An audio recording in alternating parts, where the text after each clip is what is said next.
नमस्कार। My TV समाचारमा स्वागत गर्दछु म मुस्कान समानी। समाचार सुरु गरौँ प्रमुख समाचारका शीर्षकहरूबाट। मङ्सिर 20 गते बस्ने गरी सकियो नेकपा सचिवालय बैठक। नेपाल प्रहरीले गरे 2 जना एसपी र 1 इन्सपेक्टरको निलम्बन। जन्ती जान हिँडेका युवकको शव नहरमा भेटियो। खैरो हिरोइन सहित 1 जना पक्राउ। र नेकपा विवाद अन्त्य गर्न महाधिवेशन आवश्यक छ गौतम। अब समाचार विस्तारमा। सत्तारूढ दल नेपाल कम्युनिस्ट पार्टी नेकपाको सचिवालय बैठक सकिएको छ। मङ्सिर 20 गते बस्ने गरी आजको बैठक सकिएको प्रधानमन्त्रीका प्रेस सल्लाहकार सूर्य थापाले जानकारी दिएका छन्। अध्यक्ष द्वयले यस अघि सचिवालयमा प्रस्तुत गरेको प्रस्तावका विषयमा छलफल गर्नका लागि बैठक बोलाइएको थियो। यसअघि मङ्गलबार हिजो पनि बैठक बसेको थियो। हिजोको बैठकमा छलफल गर्न बाँकी रहेका विषयहरूमा आज छलफल गर्ने भनिए पनि बैठक सुरु भएको केही समयमा नै अर्को मिति तय गर्दै बैठक सकिएको हो। आजको बैठकमा प्रधानमन्त्री समेत रहेका नेकपा अध्यक्ष केपी शर्मा ओली अनुपस्थिति रहेका छन्। सचिवालय बैठक अघि ओली र अर्का अध्यक्ष आफू निकटका नेताहरूसँग रणनीतिक छलफल गरेका थिए। महानगरीय प्रहरी कार्यालय रानी पोखरीमा कार्यरत प्रहरी उपरीक्षक एसपी विमल बस्नेत, महानगरीय ट्राफिक प्रहरी महाशाखाका रामशाह पथमा कार्यरत प्रहरी उपरीक्षक एसपी रामेश्वर प्रसाद यादव र इलाका प्रहरी कार्यालय कपिलकोट सिन्धुलीमा कार्यरत प्रहरी निरीक्षक मेघराज प्रसाद चौरसियालाई निलम्बन गरिएको हो। प्रहरी संगठनको छविमा आँच आउने एवं अन्य प्रहरी कर्मचारीहरूलाई असर पुर्याउने किसिमको कार्य गरेको बुझ्न आए। प्रारम्भिक छानबिन गर्दा आफूलाई सुम्पिएको जिम्मेवारी तथा दायित्व पूरा नगरेका कारण उनीहरूलाई निलम्बन गरिएको प्रहरी प्रवक्ता वसन्त कुँवरले बताएका छन्। उनीहरूले प्रहरी नियमावली 2071 विपरीत आचरण व्यवहार तथा गैर व्यावसायिक कार्य गरेको पुष्टि हुन आएकोले निजहरू उप थप जाँचबुझ एवं छानबिन गर्न प्रहरी नियमावली 2071 को नियम 115 को 4 बमोजिम मङ्सिर 16 गतेको सचिव स्तरको निर्णय अनुसार बटीमा 6 महिनाको लागि निलम्बन गरिएको गृह मन्त्रालय प्रहरी कर्मचारी प्रशासन शाखाले जनाएको छ। पर्साको धोबिनी गाउँपालिकामा एक युवकको शव फेला परेको छ। कालिकामाई गाउँपालिका 1 तिनडोबिया टोलका 26 वर्षीय इमामुल हुसेनको शव फेला परेको हो। नहरमा शव देखेपछि मङ्गलबार बिहान 8:30 बजे स्थानीयले प्रहरीलाई खबर गरेका थिए। धोबिनी गाउँपालिका 2 भिकमपुर स्थित नहरमा हुसेनको शव फेला परेको इलाका प्रहरी कार्यालय पोखरियाका प्रहरी उपरीक्षक दीपक थापाले जानकारी दिएका छन्। 3 दिन अघि धोबिनी गाउँपालिका 1 भिकमपुर जन्ती जान भने साथीसँगै निस्केका उनी बेहुलीको घरमा नपुगेको आफन्तहरूले बताएका छन्। उनी बेपत्ता भएपछि आफन्तहरूले खोजी सुरु गरेका थिए। सँगै जन्ती जान निस्केका साथीहरूले नै उनको हत्या गरेको हुन सक्ने आशंका मृतकका आफन्तहरूले गरेका छन्। प्रहरीले भने पोस्टमार्टम रिपोर्ट नआएपछि आफै मृत्युको कारण खुल्ने जनाइएको छ। कैलालीको भसनी नगरपालिका 3 बाट प्रहरीले खैरो हिरोइन सहित आकाश चौधरीलाई पक्राउ गरेको छ। इलाका प्रहरी कार्यालय भजनीबाट खटिएको प्रहरीले लु 63 50 नम्बरको स्कुटरमा सवार आकाशको साथबाट 3 ग्राम 53 मिलिग्राम लागु औषध खैरो हिरोइन बरामद गरेको हो। लम्कीचुवा नगरपालिका 1 घर भएका उनीबारे आवश्यक अनुसन्धान भइरहेको जिल्ला प्रहरी कार्यालय कैलालीले जनाएको छ। गत कार्तिक पहिलो सता अस्थायी प्रहरी पोस्ट जुगेडाका इन्चार्ज प्रहरी सहायक निरीक्षक गोविन्द विकर र प्रहरी जवान रामबहादुर साउदको हत्यामा संलग्न 8 जनालाई पूर्वपक्षका लागि कारागार चलान गरेको छ। जिल्ला अदालत कैलालीमा मङ्गलबार भएको थुनसेक बहसपछि हत्यामा संलग्न 8 जनालाई पूर्वपक्षका लागि कारागार चलान गरिएको जिल्ला प्रहरी कार्यालय कैलालीका प्रवक्ता एवं प्रहरी नायब उपरीक्षक प्रतीक विष्टले रातो पार्टीलाई जानकारी दिएका छन्। पूर्वपक्षका लागि कारागार चलान गरिएका मध्ये रामनिवास राणा, राजकुमार राणा, रामगोपाल राणा, सुरेश राणा, राजेन्द्र राणा, रोहित राणा, बलराम राणा र अर्का रोहित राणा रहेको उनले बताएका छन्। यही कार्तिक 1 गते नियमित गस्तीमा खटेका बेला प्रहरी पोस्टका इन्चार्ज विकर र प्रहरी जवान साउद बेपत्ता भएका थिए। ड्युटीका क्रममा 10 गजा क्षेत्र पुगेका बेला विकललाई 10 गजामै घाँटी रेतेर हत्या गरेको अवस्थामा मोहना नदीमा शव फेला परेको थियो भने प्रहरी जवानको शव मोहना नदीको किनारमा गाडिएको अवस्थामा फेला परेको थियो। काठमाडौँ उपत्यकाका यातायात व्यवस्था कार्यालयले तत्काल नयाँ चालक अनुमति पत्रका लागि परीक्षा सञ्चालन नगर्ने भएको छ। काठमाडौँ उपत्यकामा कोभिड-19 सङ्क्रमण फैलिरहेकाले तत्काल नयाँ अनुमति पत्र खोल्ने बारे कुनै निर्णय नभएको एकान्त कुना स्थित चालक अनुमति पत्र कार्यालयका प्रमुख सम्बर बहादुर कार्कीले बताएका छन्। सामान्य अवस्थामा यी कार्यालयले नयाँ अनुमति पत्रका लागि परीक्षा सञ्चालन, नवीकरण र अनुमति पत्र वितरण गर्दै आएका थिए। गत चैतदेखि भने कार्यालयले नयाँ अनुमति पत्रका लागि परीक्षा सञ्चालन गरेका छैनन्। दशैं तिहारपछि सेवाग्राहीको चाप कम भएको उनले बताएका छन्। उनका अनुसार अनुमति पत्र खोल्ने अहिले भने धेरै सेवाग्राहीको चासो रहेको छ। उनले भने कतिले फोन गरेर र कतिले कार्यालयमा आएर कहिले अनुमति पत्र खुल्छ भनेर सोध्ने गर्नुहुन्छ। प्रदेश सरकार मातहतको कार्यालय भएकाले बागमती प्रदेशको भौतिक पूर्वाधार मन्त्रालयले निर्णय गरेपछि मात्रै नयाँ अनुमति पत्र खुल्नेछ। उपत्यकामा रहेका धेरै ड्राइभिङ प्रशिक्षक केन्द्रले भने अनुमति पत्र चाँडै खुल्न लागेको भन्दै सेवाग्राहीलाई सिकाइरहेका छन्। तिहार लगतै उपत्यकाका धेरै केन्द्रमा सिक्नेको भिड देख्न सकिन्छ। पूर्व पश्चिम राजमार्ग स्थित सुनसरीको साबिक मधेसा गाविस 4 मा 062 मङ्सिरमा सवारी दुर्घटनामा भयो। 2 वटा बस आपसमा ठोकिँदा सुनसरी इनरवा 3 घर भई 18 वर्षीय लक्ष्मी श्रेष्ठको ज्यान गयो। कस्तुरी उच्च माध्यमिक विद्यालय इटहरीका विद्यार्थी बोकेको को 2 ख 60 नम्बरको बस र काठमाडौँतर्फ जाँदै गरेको ना 2 ख 9159 नम्बरको मकालु बस आपसमा ठक्कर खाएको थियो। दुर्घटनापछि भागेका कस्तुरी उच्च माध्यमिक विद्यालयका बस चालक 33 वर्षीय बलराम सरदारलाई जिल्ला प्रहरी कार्यालय सुनसरीको टोलीले पक्राउ गरेको छ। ग्रामथान गाउँपालिका 2 घर भएका सरदारलाई विराटनगरबाट पक्राउ गरेको सुनसरीका एसपी कमल थापाले बताएका छन्। सरदारले हाकेको गाडीको ठक्करबाट गम्भीर घाइते भएकी लक्ष्मीको उपचारका क्रममा बीपी कोइराला स्वास्थ्य विज्ञान प्रतिष्ठान घोपामा निधन भएको थियो। 15 वर्षपछि पक्राउ गरेको सवारी ज्यान मुद्दाका आरोपीलाई जिल्ला अदालतबाट म्याद लिएर थप अनुसन्धान भइरहेको एसपी थापाले जानकारी दिएका छन्।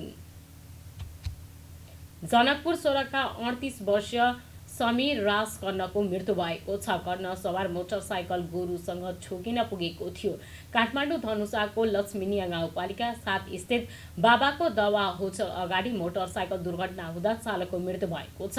प्रदेश 2030003 प 7261 नम्बरको मोटरसाइकल दुर्घटना हुँदा चालक 35 वर्षीय समीर राज कर्णको मृत्यु भएको हो। गोरुसँग ठोकेर मोटरसाइकल दुर्घटना भएको हो। दुर्घटनामा पीडित चालक कर्ण गम्भीर घाइते भएका थिए। उनको प्रादेशिक अस्पताल जनकपुरमा उपचारको क्रममा मृत्यु भएको हो। उनी जनकपुर उपमहानगरपालिका 16 का हुन्। नेपाल कम्युनिस्ट पार्टी नेकपाका नेता राजेन्द्र प्रसाद गौतमले पार्टीमा देखिएको विवाद अन्त्य गर्न महाधिवेशन आवश्यक भएको बताएका छन्। सदरमुकाम खादबारीमा पत्रकारसँग कुरा गर्दै नेकपाका केन्द्रीय सदस्य गौतमले अबको केन्द्रीय कमिटीको बैठकबाट महाधिवेशनको कार्यतालिकामाथि छलफल गरेर त्यसको कार्यान्वयनतिर लाग्नुपर्ने बताएका छन्। उनले हिजोका दिनमा रुसी तथा चिनिया कम्युनिस्ट पार्टीमा 2 लाइनको सङ्घर्ष भई पार्टी विभाजन हुने खतरा रहेका समयमा समेत तिनले पार्टी विभाजन नगरी व्यवस्थापन गरेको उदाहरण दिँदै उनले देशको नेतृत्व गर्नका लागि पार्टी विभाजन नभई एकताका पक्षमा लाग्नु नै उपयुक्त हुनेमा जोड दिएका छन्। पार्टीभित्र अबको महाधिवेशनबाट उमेर हद लागू हुने गर्दै गौतमको भनाइ थियो। उनले भने उमेर मात्र नभएर दृष्टिकोण विचार समेत युवा शक्तिले अवलम्बन गर्ने खालको हुनुपर्ने छ। हिजो पूर्व एमाले र पूर्व माओवादीले लिएका सिद्धान्त विचार तथा कार्यक्रम थाती राखेर अब जनताको जनवाद माथि छलफल गरेर पार्टीलाई अगाडि बढाउनु पर्ने आवश्यकता रहेको पनि उनले बताएका छन्। नेपाली कांग्रेसका वरिष्ठ नेता रामचन्द्र पौडेललाई प्रहरीले नियन्त्रणमा लिएको छ। प्रहरीले वरिष्ठ नेता पौडेललाई तिनहुको व्यास नगरपालिका 1 तालघरेबाट नियन्त्रणमा लिएको हो। तालघरे र दुम्सी जोड्ने पुलको कांग्रेस वरिष्ठ नेता पौडेललाई उद्घाटन गर्ने कार्यक्रम तय भएको थियो, तर प्रशासनले भने पुलको उद्घाटन रोक्न भनेको थियो। झडप र तनाव हुन नदिन निषेधाज्ञा जारी गरिएको तनहुका प्रमुख जिल्ला अधिकारी सिडिओ सागर आचार्यले जानकारी दिएका छन्। पुल उद्घाटन पौडेलबाट हुन नदिन नेकपा नेतृत्वले विरोध गरेको थियो। दमौलीमा नेकपाको युवा मोर्चाले प्रदर्शन थालेको तथा निर्माण उपभोक्ताले उद्घाटन गरी छाड्ने भनेपछि निषेधाज्ञा जारी गरेको थियो। प्रहरीले बल प्रयोग गरेर आफूलाई नियन्त्रणमा लिएको भन्दै नेता पौडेलले कार्यकर्तामाथिको दमन बन्द गर्न माग गरेका छन्। बारामा सवारी दुर्घटनामा परि एक युवतीको मृत्यु भएको छ। पचौरता नगरपालिका 8 बस्ने प्रेम नारायण चौधरीको 17 वर्षीय छोरी गान्धी कुमारी चौधरीको मृत्यु भएको हो। कलैयाबाट बरियारपुरतर्फ जाने क्रममा कलैया उपमहानगरपालिका 4 मैदान मिल नजिकै दुर्घटना भएको थियो। प्रदेश नम्बर 203-006 प 9385 नम्बरका मोटरसाइकलको पछाडि बसेकी उनी मोटरसाइकलबाट खसेकी थिइन्। मोटरसाइकलबाट खसेकी उनलाई पछाडिबाट आइरहेको ना 4ख2923 नम्बरको ट्रकले ठक्कर दिएको थियो। घाइते अवस्थामा उपचारका लागि नेशनल मेडिकल कलेज वीरगञ्जमा लगिए पनि उपचारको क्रममा उनको मृत्यु भएको जिल्ला प्रहरी कार्यालय बाराले जानकारी दिएको छ। युवतीसँग होटलमा भेटिएका इलाका प्रहरी कार्यालय माला खेती कैलालीका तत्कालीन प्रमुख प्रहरी नायब उपरीक्षक डीएसपी भरतराज चौधरी निलम्बित भएका छन्। कैलालीको बुढी टोलाको एक होटलमा युवतीसँग समातिएका चौधरीलाई गृह मन्त्रालयले निलम्बन गरेको हो। मङ्सिर 9 गते मध्यराती सम्पर्कविहीन डीएसपी चौधरीलाई आचरण विरुद्धको गतिविधि गरेको भन्दै निलम्बन गरेको प्रदेश प्रहरी कार्यालयले जनाएको छ। नुवाकोट बेलकोटगढी नगरपालिकामा कार्यरत इन्जिनियर पर्वत पौडेल पक्राउ परेका छन्। उनलाई सेवाग्राहीसँग घर निर्माण सम्पन्नको प्रमाणपत्र दिने प्रयोजनाका लागि घुस माग गरिरहेको भन्ने सूचनाका आधारमा अख्तियार दुरुपयोग अनुसन्धान आयोगको टोलीले पक्राउ गरेको हो। उनले सेवाग्राहीसँग लिएको 75,000 रुपैयाँ होटल व्यवसायी नारायण प्रसाद भट्टराईलाई बुझ्न लगाएका थिए। सोही अवस्थामा पौडेल र भट्ट दुवैजनालाई पक्राउ गरेको अख्तियारका प्रवक्ता तारानाथ अधिकारीले जनाएका छन्। सुनसरीमा ट्र्याक्टरले मोटरसाइकललाई ठक्कर दिँदा एक बालिकाको मृत्यु भएको छ। भोतराहा नर्सिङ गाउँपालिका 8 की 10 वर्षीय रेहाना खातुनको मृत्यु भएको हो। बुधबार बिहान पौने 10 बजेको 2-20-23 नम्बरको ट्र्याक्टरले को 11 प 1200 नम्बरको मोटरसाइकललाई ठक्कर दिएको थियो। खातुन मोटरसाइकलमा सवार थिइन्। ठक्करपछि उनको घटनास्थलमै मृत्यु भएको जिल्ला प्रहरी कार्यालयका प्रहरी नायब उपरीक्षक कविन्द्र कुमार कार्कीले जानकारी दिएका छन्। ठक्कर दिने ट्र्याक्टर चालक सुनसरी गढी 2 का 35 वर्षीय अनिल उराव प्रहरी नियन्त्रणमा छन्। स्वास्थ्य तथा जनसङ्ख्या मन्त्रालयका अनुसार आज थप 8,300 वटा पीसीआर परीक्षण भएको छ। यससँगै हालसम्म 17,54,630 वटा नमुनाको पीसीआर परीक्षण भएको छ। आज थप 1,567 जना संक्रमित निको भएका छन्। यससँगै हालसम्म 2,18,161 जना संक्रमित कोरोना मुक्त भएका छन्। आज मुलुकमा 16,547 जना कोरोनाका सक्रिय संक्रमितहरू रहेका छन्, जसमध्ये 10,741 जना होम आइसोलेसनमा र 5,806 जना संस्थागत आइसोलेसनमा रहेको मन्त्रालयले जनाएको छ। हाल क्वारेन्टाइनमा 605 जना रहेका छन्। आइसियुमा 365 जना र 64 जनाको भेन्टिलेटरमा उपचार भइरहेको मन्त्रालयले जनाएको छ। अब अन्तर्राष्ट्रिय खबर। क्यानेडेली अभिनेत्री इलेन पेजले आफू ट्रान्सजेन्डर रहेको खुलासा गरेकी छन्। इन्स्टाग्राममा लामो लेख लेख्दै यस्तो घोषणा गरेपछि उनले आफ्नो नाम बदलेर इलियोट पेज राखेकी छिन्। नेटफ्लिक्सको चर्चित श्रृङ्खला द अम्ब्रेला एकेडमीकी यी अभिनेत्री सन् 2007 मा जुनो फिल्मबाट ओस्कार अवार्डमा मनोनित भएकी थिइन्। उनले ट्रान्स समुदायका धेरै व्यक्तिबाट निरन्तर प्रभावित भएपछि आफ्नो वास्तविकता सबैसामु उजागर गरेको बताएकी छन्। आफ्नो लैङ्गिक अवस्थालाई बाहिर ल्याउन पाउँदा निकै महत्त्वपूर्ण महसुस भएको र यसलाई वर्णन गर्न नसकिने उनले बताएकी छिन्। तपाईहरूको साहस, दया र अनन्त रूपमा यो संसारलाई थप फराकिलो र भावनात्मक स्थल बनाउन तपाईहरूले गर्नुभएको प्रयासका लागि धन्यवाद दिन्छु।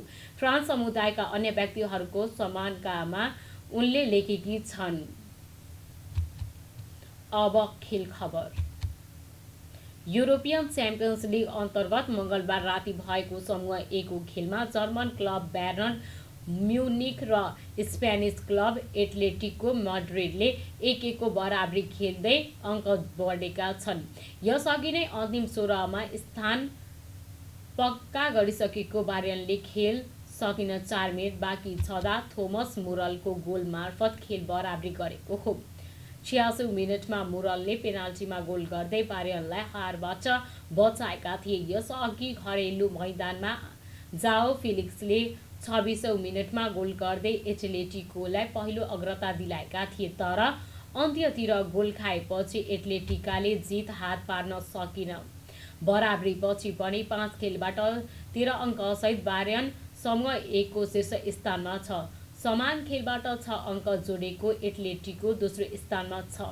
अर्को खेलमा लोकोमोटिभ मस्कोलाई 3-1 ले पराजित गरेको साल्जबर्ग 4 अङ्क जोड्दै तेस्रो स्थानमा उक्लेको छ।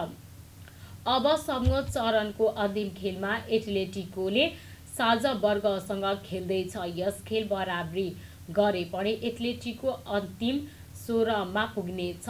साल्जबर्गले जित हात पारेमा भने एटलेटिको बाहिर नै छ। समाचारको अन्त्यमा प्रमुख समाचारका शीर्षकहरू पुनः एक पटक। मङ्सिर 20 गते बस्ने गरी सकियो नेकपा सचिवालय बैठक। नेपाल प्रहरीले गर्यो 2 जना एसपी र 1 इन्सपेक्टरको निलम्बन। जन्ती जान हिँडेका युवकको सपनाहरूमा भेटियो। खैरो हिरोइन सहित 1 जना पक्राउ। नेकपा विवाद अन्त्य गर्न महाधिवेशन आवश्यक छ गौतम। माई टिभी समाचार रेलीलाई यति नै। अर्को समाचारको साथमा पुनः उपस्थित हुने नै छौँ। तबसम्मका लागि म मुस्कान समानी पनि बिदा चाहन्छु। सञ्चार जगतको सहयात्री माई टिभी हेर्दै रहनुहोला। नमस्कार।